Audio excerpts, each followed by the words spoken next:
अमचन music की शानदार प्रस्तुति।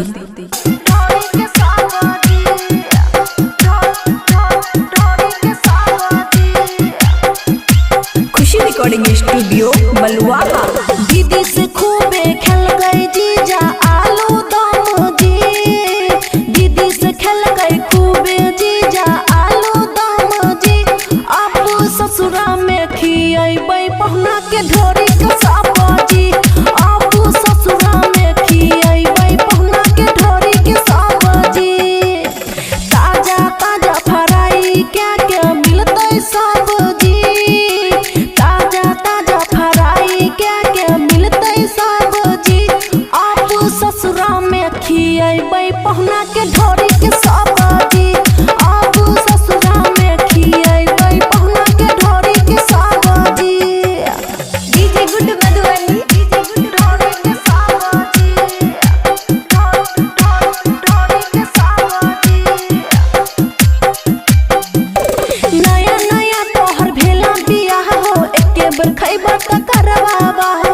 दूरे से जीजा नहीं भरा तू आहो, प्यार के पानी मिलता अथा हो। सुना न नया नया तोहर भेला बियाह हो, एके बार खैबा त करवावा हो। दूरे से जीजा नहीं भरा तू आहो, प्यार के पानी मिलता अथा हो। नया तरीका से करवा जीजा थोड़ा लब जी, नया तरीका से करवा जीजा थोड़ा लब जी।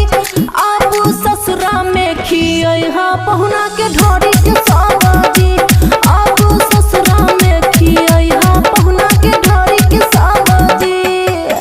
डीजे गुड मधुबनी, डीजे सब्जी, ढोरी के सब्जी।